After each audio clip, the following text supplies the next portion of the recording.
நீண்ட ஆயுளோடும் நல்ல சுகத்தோடும் மனம் நிறைந்த மகிழ்ச்சியோடும் எப்பொழுதும் இன்பமாயிருக்க கடவுளை பிரார்த்திக்கொண்டு தெய்வீக களஞ்சியம் சேனலுக்கு உங்களை அன்போடு வரவேற்கிறேன். ஆன்மீக அன்பர்கள் அனைவருக்கும் என் பணிவான வணக்கத்தை சொல்லிக்கொண்டு இந்த பதிவினை தொடங்கலாம் வாங்க. நம்ம சேனல் இப்போ தான் ஃபஸ்ட் டைம் பார்க்குறீங்கன்னா ப்ளீஸ் சப்ஸ்கிரைப் பண்ணிக்கோங்க. நான் போடுற பதிவுகள் உடனுக்குடன் உங்களை வந்து சேரும். அதன் மூலம் நீங்கள் கேட்டு பயன்பெறுவீர்கள். இன்னைக்கு நம்ம எதை பற்றி தெரிஞ்சுக்க போகிறோன்றது பார்த்தீங்கன்னா, மகா கந்த சஷ்டி விரதம் ஒரே ஒரு நாள் விரத முறையை பற்றி பார்க்கலாம். அதை பற்றி முழுசாக தெரிஞ்சுக்கலாம். வாங்க வீடியோக்குள்ளே போகலாம். முருகா என்றாலே அனைத்து துன்பங்களும் விலகிவிடும் என்று கூறுவார்கள். அப்படிப்பட்ட முருக பெருமானுக்கு உகந்த நாட்கள் சஷ்டி நாட்கள். முருகனுக்கு மிக முக்கியமான விரதங்களில் மொத்தம் 16 திதிகள் உள்ளன. அவற்றில் ஆறுமுக பெருமானுக்குரிய திதியாக 6வதாக வரும் ஷஷ்டி திதி சொல்லப்படுகின்றது. கிழமையில் செவ்வாய்க்கிழமை, திதிகளில் ஷஷ்டி, நட்சத்திரங்களில் கார்த்திகையில் முருகனுக்கு விரதம் இருப்பது விசேஷம். மகா கந்த சஷ்டி விரதம்தான் முருகப்பெருமானின் அருளை பெறுவதற்காகவும் தங்களின் வாழ்வில் இருக்கும் மிக கடுமையான பிரச்சனைகள் தீர வேண்டும் என்றும் தங்களின் வேண்டுதல்கள் நிறைவேற வேண்டும் என்றும் பிரதமை துவங்கி ஷஷ்டி வரையில் மிக கடுமையாக விரதம் இருந்து பக்தர்கள் வழிபடுவதை வழக்கமாக வைத்துள்ளார்கள். தேய்பிறை வளர்பிறை என மாதத்திற்கு 2 முறை ஷஷ்டி திதிகள் வந்தாலும் வருடத்திற்கு ஒரு முறை ஐப்பசி மாத வளர்பிறையில் வரக்கூடிய ஷஷ்டி திதியை மகா கந்த சஷ்டி விழாவாக கொண்டாடப்படுகின்றது. முருகப்பெருமான் சூரனை வதம் செய்து தேவர்களை காத்தது ஐப்பசி மாத ஷஷ்டி திதியில்தான் என புராணங்கள் சொல்லப்படுகின்றன. இதை கொண்டாடும் விதமாக ஐப்பசி மாத அமாவாசைக்கு பிறகு வரும் பிரதமையில் துவங்கி ஷஷ்டி வரையிலான 6 நாட்கள் அனைத்து முருகன் திருத்தலங்களிலும் கந்த சஷ்டி விழா வெகு சிறப்பாக கொண்டாடப்படுவது வழக்கமாக உள்ளது. அதிலும் முருக பெருமான் சூரனுடன் போரிட்டு வெற்றி கொண்ட திருச்செந்தூர் திருத்தலத்தில் இவ்விழா வெகு சிறப்பாக கொண்டாடப்படுகின்றது. இங்கு நடைபெறும் சூரசம்ஹார விழா உலக பிரசித்தி பெற்றது. அக்டோபர் 22ஆம் தேதி துவங்கி அக்டோபர் 27ஆம் தேதி வரை உள்ளது. ஷஷ்டி அக்டோபர் 27ஆம் தேதி சூரசம்ஹாரமும் அக்டோபர் 28ஆம் தேதி முருகப்பெருமான் தெய்வானை திருமண வைபவமும் நடைபெற உள்ளது. மகா கந்த சஷ்டி விழாவின் போது லட்சக்கணக்கான முருக பக்தர்கள் காப்பு கட்டியும் மாலை அணிந்தும் காப்பு கட்டாமலும் விரதம் இருந்து முருகனை வழிபடுவது வழக்கம். இதில் மிளகு விரதம், துளசி விரதம், இளநீர் விரதம் என பல வகைகளில் கொண்டாடப்படுகின்றார்கள். முருக பக்தர்கள் தங்கள் வைத்த வேண்டுதல்கள் நடந்தே தீர வேண்டும் என்பதற்காக 48 நாட்கள், 21 நாட்கள், 11 நாட்கள் என மிக கடுமையான விரதம் இருந்து வழிபடுவது வழக்கம். 48 நாட்கள் விரதம் இருப்பவர்கள் ஏற்கனவே செப்டம்பர் 10ஆம் தேதி துவங்கி இருப்பார்கள். ஒரு சிலர் 48 நாள் விரதம் இருக்க முடியாது என்பவர்கள் அடுத்து 21 நாட்கள் விரதம் இருக்கலாம். 21 நாட்கள் விரதம் இருப்பவர்கள் பார்த்தீங்கன்னா அக்டோபர் 27ஆம் தேதி செவ்வாய்க்கிழமை ஆரம்பிக்கலாம். 11 நாட்கள் விரதம் இருப்பவர்கள் அக்டோபர் 17ஆம் தேதி வெள்ளிக்கிழமை அன்று ஆரம்பிக்கலாம். 6 நாட்கள் விரதம் இருப்பவர்கள் அக்டோபர் 22ஆம் தேதி புதன்கிழமை அன்று ஆரம்பிக்கலாம். இத்தனை நாட்கள் விரதம் இருக்க நினைக்க முடியாதவர்கள் ஒரே ஒரு நாள் மட்டும் மகா கந்த சஷ்டி விரதம் இருக்க நினைப்பவர்கள் அக்டோபர் 27ஆம் தேதி காலை துவங்கி மாலை சூரசம்ஹாரம் நிறைவடைந்த பிறகு அடுத்த நாள் திருக்கல்யாணத்தை பார்த்துவிட்டு பிறகு விரதத்தை நிறைவு செய்யலாம். மகா கந்த சஷ்டி என்னைக்கு வருதுன்றது பார்த்தீங்கன்னா அக்டோபர் 27ஆம் தேதி திங்கட்கிழமை அன்று வருகின்றது. சூரசம்ஹாரம் நடைபெறும் நாள் அக்டோபர் 27ஆம் தேதி திங்கட்கிழமை மாலை 5:30 மணிக்கு நடைபெறும். திருக்கல்யாணம் நடைபெறும் நாள் அக்டோபர் 28ஆம் தேதி செவ்வாய்க்கிழமை நடைபெற உள்ளது.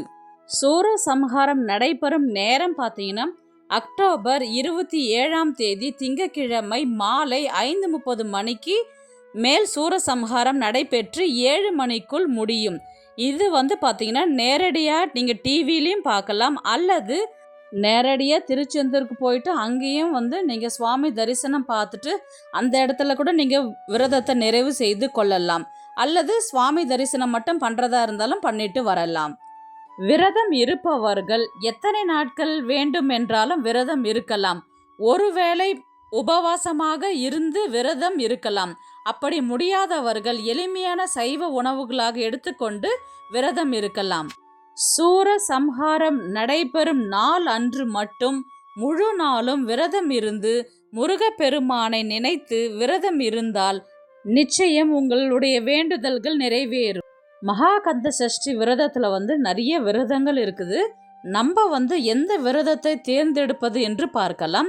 விரத முறை முதலில் நீங்கள் தேர்வு செய்ய வேண்டும். காரணம், உங்கள் உடல்நிலை பொறுத்து விரதத்தை துவங்க வேண்டும். முதலில் வருவது மிளகு விரதம். ஒரு நாளைக்கு ஒரே ஒரு மிளகு மட்டும் சாப்பிட்டு விட்டு விரதத்தை முடிக்க வேண்டும். இது மிகவும் கடுமையான விரதம். இந்த விரதம் முதல் நாள் ஒரே ஒரு மிளகு மட்டும் சாப்பிடணும்.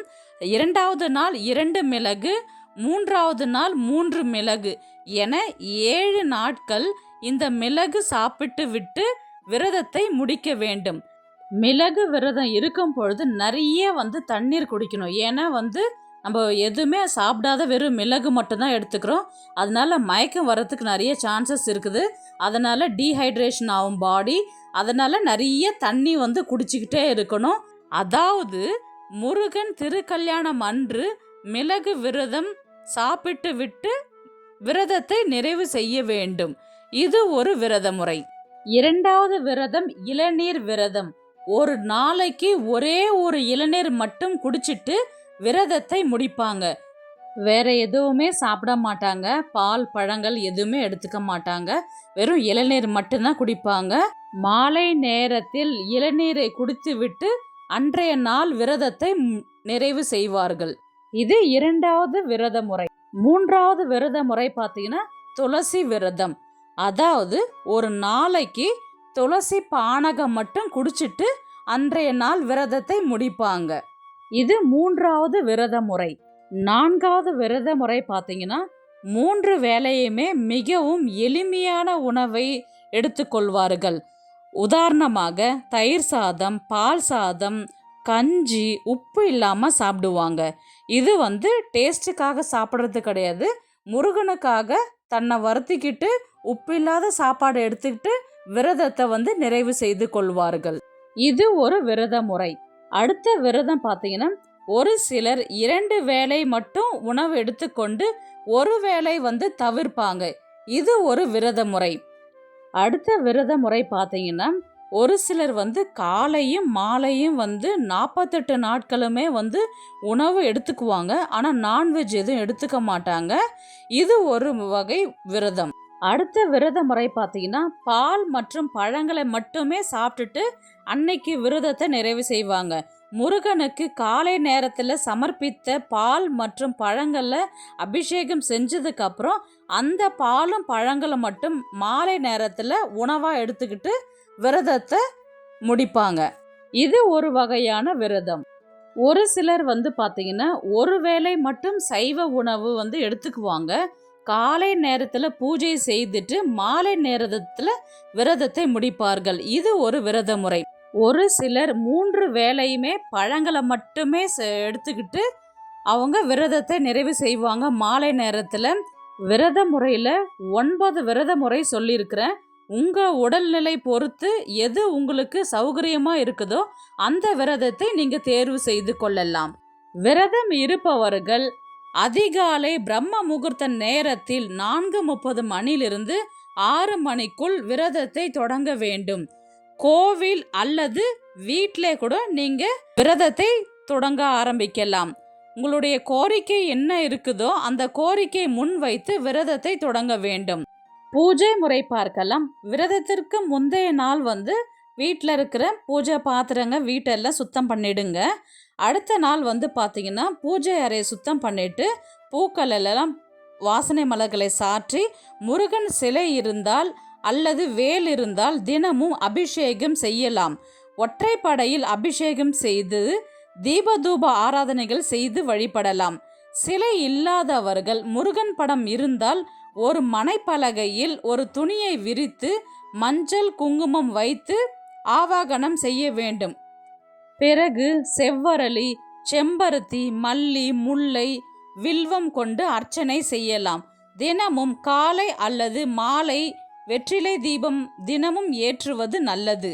அல்லது காலை மற்றும் மாலை என 2 வேளைகளிலும் நெய் தீபம் ஏற்றவும். தினமும் ஏதாவது ஒரு நெய்வேத்தியம் வைக்க வேண்டும். அல்லது தினமும் வெற்றிலை பாக்கு, பழம் மட்டும் வைத்து சமர்ப்பிக்கலாம்.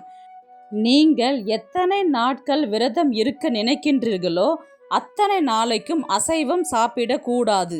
வேலைக்கு செல்பவர்கள் என்றால் 2 வேளை எளிமையான உணவு உண்டு விரதம் இருக்க வேண்டும். தினமும் வீட்டில் விளக்கேற்றி வழிபட வேண்டும். மாதவிடாய் காலத்தில் வீட்டில் உள்ளவர்களை வைத்து விளக்கேற்றி வழிபடலாம். தினமும் கந்தசஷ்டி கவசம், கந்தகுரு கவசம், திருப்புகழ், வேல்மாறல் உங்களுக்கு எது தெரியுதோ அதை பாராயணம் செய்யலாம். அல்லது ஓம் சரவண பவ என்ற மந்திரத்தை உச்சரித்து கொண்டே இருக்கலாம் நாள் முழுவதும்.